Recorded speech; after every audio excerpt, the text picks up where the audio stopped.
Mga viewers natin, nagtatanong kung paano daw ang connection ng mixer to dual amplifier. So dito idol, una muna natin gagawin, mayroon tayong crossover ano. So pag mayroon tayong crossover, mas madali yung pagbukod natin ng low at saka pag may die dito, dahil dito pa lang sa ating crossover, ibubukod nyo na yan ano. So magiging iba yung magiging setup natin dito. So mas madali lang ang magiging setup natin dito kapag mayroon tayong crossover. So dito idol, itong una natin gagawin muna ano, ipapakita muna natin dito. So mamaya alisin natin itong crossover kung paano mag-setup ng mixer to dual amplifier na walang ganito. So, punta tayo dito sa likod ng ating crossover. Itong connector na hawak ko, dual mono TS to dual XLR male. So, outputan tayo dito sa ating left and right output ng ating mixer. So, naka-TS yung ating mixer dito, kaya TS o dual TS yung gamit natin na PL kung tinatawag ng iba. Ano? So, ito, XLR natin sa ating input channel 1, channel 2 ng ating crossover dito. Input natin dito, channel 1, channel 2, ayan.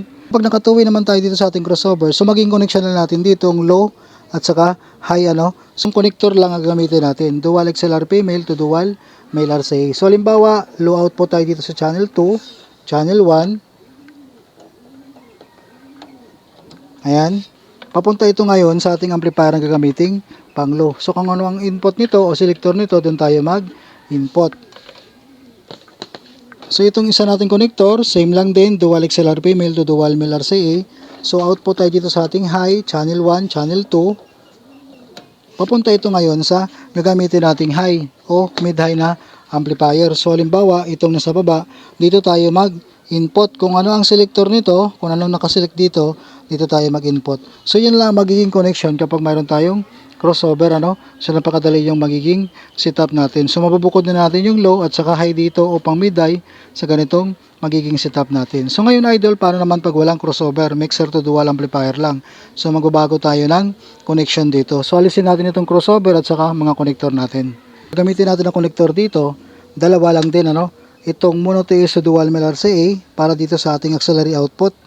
Tapos ito namang dual mono TS na siya na dual male RCA din ano. Ayan, dual mono TS to dual male RCA. So dito natin gagamitin sa ating main output. So dito idol, gagamitin natin yung auxiliary para sa ating pang low.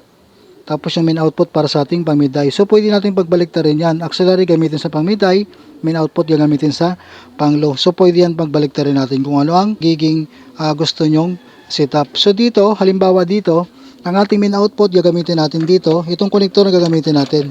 Dual mono TS sa dual male RCA. So output tayo dito sa ating left and right output ng ating mixer. Ito ngayon ang papunta sa una nating amplifier. So halimbawa itong isa natin.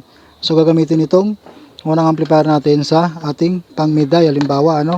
So naka main output ang connection niya. Tapos ito sa ating auxiliary output, itong mono TS sa dual male RCA, output tayo dito.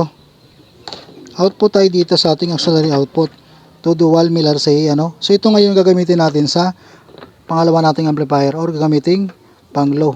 Ayan. So idol, hindi natin mabubukod dyan kapag naka true bluetooth tayo. Hindi katulad yung naka crossover tayo kanina, kahit true bluetooth yung source natin, mabubukod ng crossover natin yon. Pero dito, dahil wala tayong crossover, dual amplifier lang dito sa ating mixer, so ganitong gagawin natin. So yun ang gagaling sa ating cellphone, kung ano man ang source natin, gagamitin natin sa dalawang channel ng ating mixer dito. So yung connector na gagamitin natin, kung halimbawa nagagaling sa cellphone natin or laptop, yung ating source, ito lang, 3.5 to dual mono TS na 6.35. So gagamitin natin yung 4 in 5 channel dito sa line input lang din.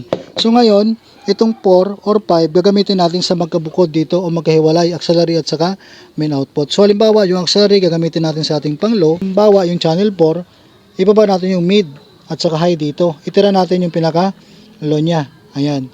So magiging volume natin dyan, kapag gusto natin sa auxiliary yan padaanin, ito lang, auxiliary dito kung saan yung ating source. Halimbawa sa channel 4, itong auxiliary ng ating channel 4, tapos yung auxiliary dito ng main, dapat naka volume yan para magkaroon ng output yung ating auxiliary dito. So ito lang ang bubulyuman natin sa ating channel 4 kapag ginamit natin sa ating auxiliary output ito. Dito naman sa ating main output, gagamitin natin pang mid-high, itong channel 5. So ibaba natin yung low dito, itira yung mid at saka high dito. So magiging volume dito idol, itong feeder. Ayan. Tapos main fader natin. So dalawa magiging volume natin dito kapag auxiliary at saka main output ang ginamit natin dito. So tandaan natin kapag binaba yung feeder dito, maiwan yung auxiliary. So dapat ito ang volume ng ating auxiliary. So magkabukod po yan. low. Ito naman yung ating pang mid high. Konektado ng main feeder itong feeder ng bawat channel. Ito naman yung ating auxiliary. Konektado dito ang bawat auxiliary dito ng ating main auxiliary. So ganoon lang siya idol ano. Yan ang magiging purpose nito o magiging connection natin kapag wala tayong crossover.